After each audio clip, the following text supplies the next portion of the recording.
Let's see what are arrays and slices in Golang. So what is an array? Array is a collection of similar types of data types. So what we'll be doing is we'll be seeing how to create an array, what are the different functions available in the array, and how to work with an array in Golang. So let's go ahead and start by creating an array. So for creating an array, what we can do is we can define variable, then the name of the array. So suppose my array is amounts, and then you have to define the size of the array in the square brackets. So I'm defining that my size is 3, and then you have to define the type that you are going to store. So suppose I'm giving integer over here, and then after equal to, then you have to again define the data that you are going to store, that is 3 of integer, and then in the curly braces you can add the data. So suppose I'm adding 10, 20, 30. Now let's print this. fmt.printf, we will print the value as amounts %v for values, and we will give the amounts over here. So let's run this. So you can see that we are getting the amount 10, 20, 30 from this array. So it's simple. Variable, the name of the array that you are going to store, then in the curly braces the size of the array and the type that you are going to store the data, if it's integer, string, float, anything. And then after equal to, you have to again define what is the type, that is what you're going to store, that is 3, size of 3, and the type is integer, and then within the curly braces you have to initialize the array for it. Now if you are using the shortened operator, that is a colon equal to, then you can do, let's say amount amount colon equals to the same way 3 of integer, and then we have to give value, that is 30, 40, 50 I'm giving over here. Okay, and let's print this as well. Okay, so you can see that we are getting the data for both of the arrays. So either you can declare the array using this particular syntax, or you can declare the array using this particular syntax. Now what if I want to check the length of the array, how much data is been stored within the array? So if you consider any of the array available over here, you can see that we are having the 3 data over here. So if I use the len function, len, okay, and let me just give /n over here, and if we use len function over here to get the length of the array, then what we can do over here is, here we can say len function, and we are passing the array to it. So this will give the length of the empty array. Okay, so let's run this again, and you can see that we are getting the 3. So the 3 is the length of the array. Now the only thing in array is you have to define the initial size of the array. Whatever the size of the array it is, you have to define, right? So suppose if you are creating the array and you don't know the size of the array, then what you can do over here is you can just add the 3 dots over here, and now whatever data you add over here within this particular initialization block, your array would be of that size. If you add 3 over here and if you add this 4 data over here, then it will throw the error. But if you are adding 3 dots over here and if you add multiple data over here, then the size of the array would be the initialization variable. So suppose if you have added 1, 2, 3, 4, 5, 6 data, okay, then your size would be for that. So suppose if I run this again, you can see that you will be getting this 6 over here. So your size is changed. But if you are adding the data over here, suppose I'm adding the data over here, then it will throw me an error that array index 3 is out of bound. You don't know, if you don't know the size of the array, then you can declare the array, or you can initialize the array using this 3 dot operator as well. Now how about adding the data to the array after you have created or after you have initialized? Let me just remove this particular things over here. Let us work with the one array only. Okay, so you created the array, you have added the data over here, and you want to change the data of the particular index or particular value. Then what you can do is you can go ahead with amounts, and with the square brackets you can pass the index of it. So suppose if I want to change the 0th element, so 0th element is 10, so if I want to change the value to 20, then I can change the value, and if I run it again, the value would be changed. You can see that I'm getting 20, 20, 30. So all the value you can change accordingly. Okay, amount of 2 equals to 60. So this is about setting the data. If you want to get the data similarly, you can get the data with the square brackets as well. So if you want to just get the second element, then you can pass 2 over here and you can get the second data over here. You can see that we are getting the 60 over here. So this way you can use the square brackets, this syntax, to store the data and to get the data from the array itself.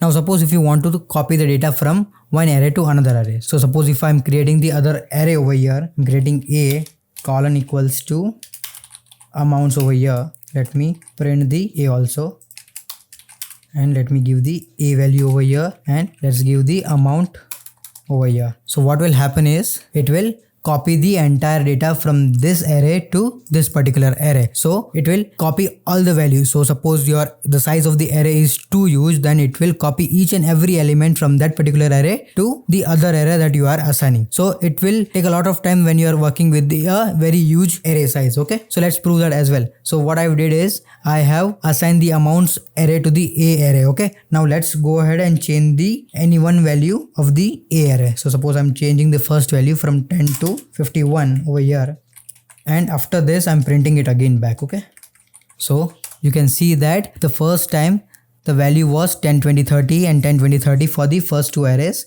and then for the a array I changed the value to 51, so it got only affected to the second array. So this way you can assign the values to array and you can change the values also. The only thing you have to take care in mind is when you are working with the arrays, if the size is very huge, then it's going to copy the each and every data to the another array. But what if you want to copy the same records, the same address of the array to the another particular array that you are going to create? So at that time you can use the pointers to point that particular memory address of the first array to the second address, to the second array that you are going to create. So whenever we are creating the array, it will create a memory location, and with that particular memory location, all the different elements will be in that sequential memory location only. So once I created this amounts array over here, and if I'm assigning that amounts array to this particular a location, and if I add the pointer over here with ampersand, so that means it is not going to copy all the data from the amounts array to the a array. It will just pass the memory allocation. It will just point the address of the amounts to this particular a over here. So after that, whatever operations we are doing over here, if I'm changing the first element of the a array, then it's going to change the first element of the amounts array also. So if I run this again, you can see that at the starting it was 10 20 30 for both the arrays, and once I change the value over here, it got changed into both the particular arrays. So that means we are passing the pointer location over here, and we are changing the value of that particular location where both the arrays are pointing to. So if you want to work this way while passing the pointer location, while pointing this same memory location, you can pass the pointer to that particular array as well, and you can define your new arrays accordingly as per your application, what you are going to achieve through it. So these are the two ways that you can pass the data, either directly using the particular array, and the other one is using the pointer location. Now the other thing is to get the data of the particular indexes. Okay, so let me just create the array. I'm just giving the size over here, and let me give the values 1 2 3 4 5 6 7 8 9 and 10. Now let's see different slicing operations that we can use for arrays. So suppose if I want to add the entire array a array to b, then what we can do is I can just use a over here with the bracket and just define the colon over here. Let me just remove this also. So what it will do is it will copy the entire data from starting index to ending index to b over here. So let me just run this again with the b over here. Let me clear this out and run it again. So you can see that a array is this. Okay, and with this colon operator, with the slicing operator, I just copied the entire array from a to b. So now there are different steps also available. Okay, so let me go ahead and create a new array, and here what I will do is from the a array, I want to copy the data from the second element, okay, till the end of the array. I will create the d array, and here what I want to do is I want to copy data from the 0th element to the 5th element over here. Now I'll create the e array over here,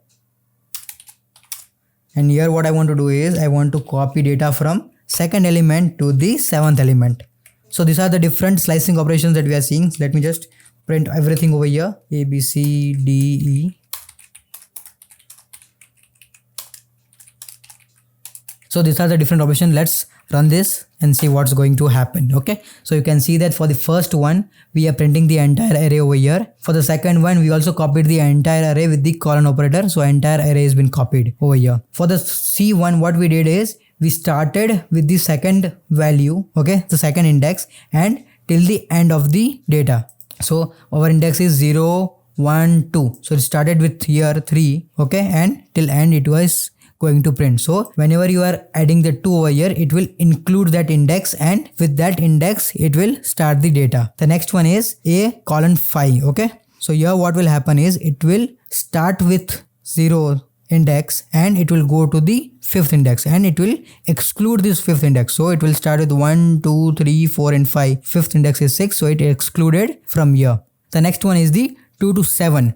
So it will start at 2, it will start at the index 2 and it will go to index 7 but excluding index 7. So it started at 3 is our second index and it went through this particular value 7. So 7 is our 6th index. So these are the slicing operations that you can use for the arrays to create and copy the array data. So suppose if you are using this array as a stack, then you have to do push and pop operations. So how you will do push and pop operations over here? What you can just do is you can just give 1 over here and it will pop the first element, okay. It will remove the first element and it will start with the second element. So it will start with 1 and it will get all the data after it. So suppose if I run this again, you can see that it removed the first element. Now what if you want to remove the last element, right? Last element of the particular array. Okay, you can do this way. You can use the length function for this particular entire array. So you will get the length and you will do -1. So starting with the first element till the length -1 element, it will get the data over here, okay?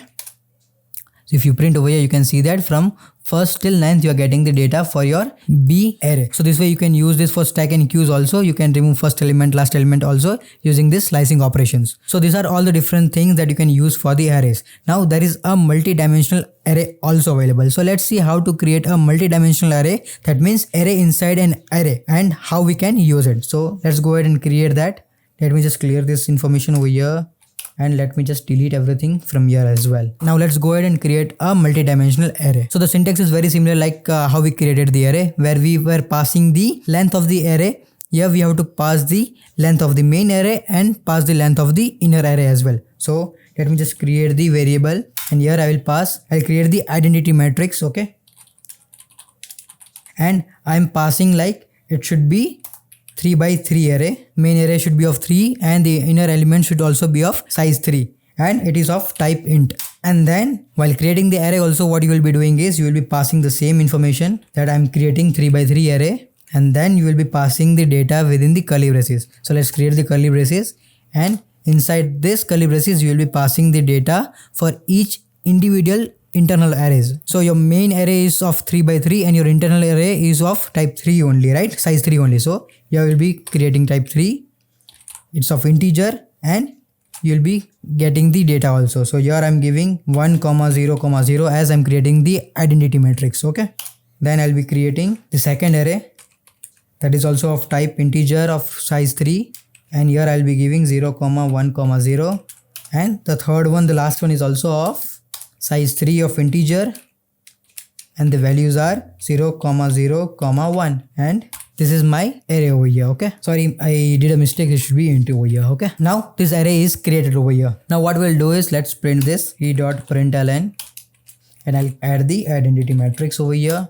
So what we did, it was very simple. We created the identity matrix array of type 3 by 3 integer, and then how we assign the value is the similar way. The whatever value, whatever type you give over here, you have to give the same type over here, and within the curly braces you have to give the internal data also. So we created the curly braces, and inside this curly braces we have to create the array of 3 size. So we created the 3 data, and all those 3 data are of type array, which contains 3 entries, okay? So we created 3 arrays, internal arrays, and we assigned the values. So okay, so now let's print this.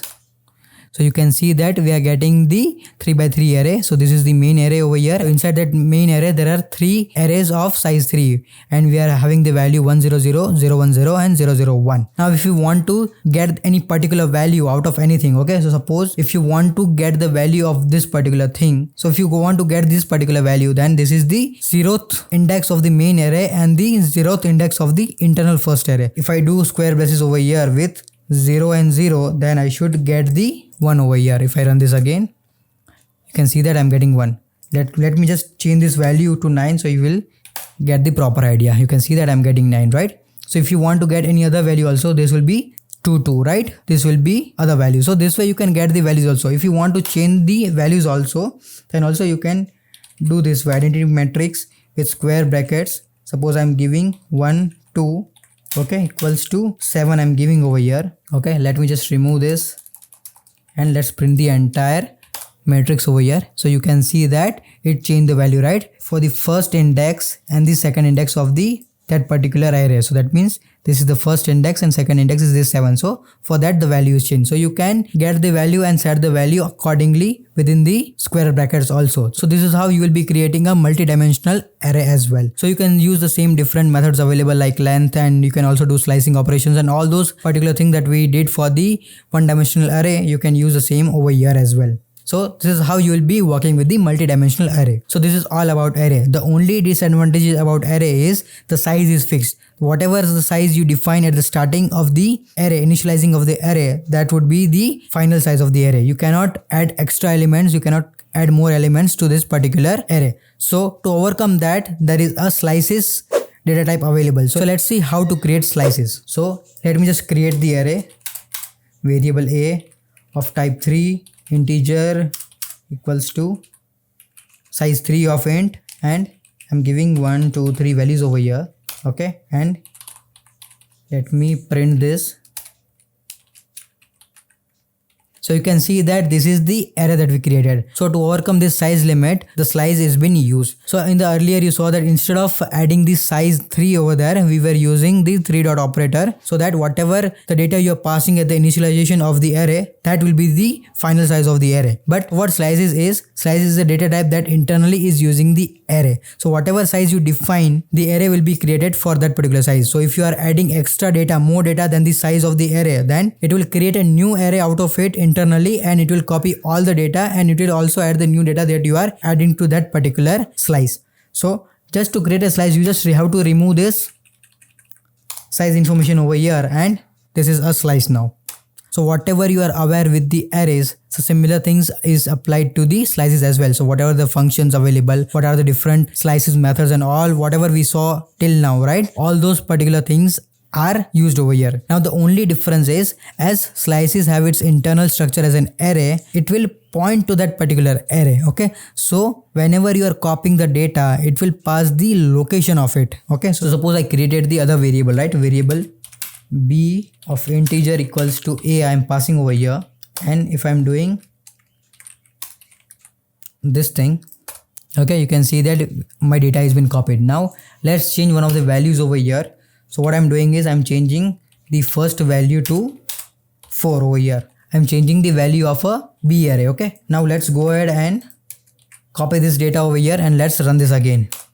Okay, so you can see that once I did this operation, it has been reflecting in both the arrays, right? The array 1 and array b, because slices works differently than array, because slices have internal array implementation. So all the slices will point to that particular array itself. So whenever you are copying the slices, it will copy the pointer location of that particular slice. So do take care of this when you're working with slices and arrays. Arrays will copy the data, copy the values when you are assigning that array to the another array, and when you're working with the slice, it will copy the pointer location itself. So all the slicing operation what you saw, right, all are applicable here as well. Now there is one more thing available. You can get the length of the slices also, right? So suppose if, let me just remove all those information over here. Okay, and if I get the length of this particular a over here, then let me clear this and run this again. Then you can see that you are getting the 3. You can also get the capacity of the slice, okay, with the cap function. So if you use cap function, you will get the capacity of this particular slice also. So the capacity of the slice and the length of the slice may differ, right? Because the capacity can be more than the length of the array also. So suppose there are only 3 elements as of now, so the length you are getting is 3, but capacity can be more also. So let's go ahead and take one example. What we did over here is we use this particular syntax to create the slice. There is also a different syntax to create a slice. There is a make function. With that make function, we can create the slice. So let's go ahead and create that. Let me just remove this over here. Let me remove this also, and rather than using this syntax, let's use the make function. So here you can define make slice of type integer and size should be 3. Okay, and then after this you can run this. You will get the length and capacity of this particular slice also. So there is one more argument available, that is the capacity. So we gave that size should be 3, but let me give the capacity. So I'm giving the capacity as 10. So if I run this again over here, so you can see that my size is 3 and the capacity is 10. So you can use this make function to create the slices of the size and the capacity that is going to store the data. So let's go ahead and check the append functions also, how to append the different slices. Okay, so let me just remove this information. Let me just create the simple slice over here. Okay, I'll give 1, 2, 3. Let's just remove this also, and we will just print this A over here. Okay, now what we will do is we will create another slice and we will copy data from the first slice to another slice. So we'll create variable b of type int equals to, we'll use the append function. In this append function you can pass the slice that you want to append to and the other elements that you want to append. So I want to append data to A and the data that I want to append is 5. So let's print this also over here. So let's run this again. So here you can see that variable A, our A slice is 1, 2, 3 and we appended the data to A, that is 5, and we assign that to variable B, that is slice B. Okay, so you can use this append also. Now inside this append function you can use the slicing operator as well. Okay, so suppose if you are doing just this thing, okay, you want to just remove the first element and you want to add the other elements, you can use this way also. Let's run this again and you can see that you are getting the data also. Now suppose if you have these two particular data available. Okay, now what I want to do is, let me just remove this over here. Okay, what I want to do is, let me create the variable C over here of type int equals to append function. What I want to do is I want to append data to B of data of A. Okay, now here what I want to do is I want to create the slice C and I want to copy the data from A and B into this. So what I'm doing is I want to append the data into B. Okay, I want to append the data into B. What data? I want to append the data of A. So I want to append all the data of A into B and then I want to assign that B to this particular C variable. So the append function, what it's taking is, it's taking the type over here and then it's taking the variables over here. It's taking the values over here. But our A is the entire type. So to get the values out of it, we can use the spread operator. If you are aware with the JavaScript, then there is a spread operator that will spread the entire type structure into a individual element. So you can use that as well over here. So this spread operator will spread all the values of the A over here and it will append to B and that B will be assigned to C. So let's print this C also over here. So now you can see that we are getting the data of A appended to B and that B is assigned to C. Okay, so you can use this as well. So these are the different operations available that you can use with your slices also. So whatever you are able to use in the arrays, the similar one you can use in the slices also. So the only difference over here is you can increment the size of the slices unlike arrays in the Golang. So you can use whatever is preferable according to your application that you are building, either slices or arrays according to the usage of it. And make sure that arrays will copy the entire data when you are assigning that array to the another arrays. Okay, so it will copy all the values from that particular array and it will assign to the new arrays. If you want to change the behavior of it, you can use as a pointer location and you can assign the pointer of it, but the slices will always assign the pointer to it because internally slices will have its array and all those slices will be pointing to the particular array itself. Okay, so whenever you are copying the slices, it will point to that particular slice only. So make sure that you are aware of this behavior and the differences how arrays and slices will behave.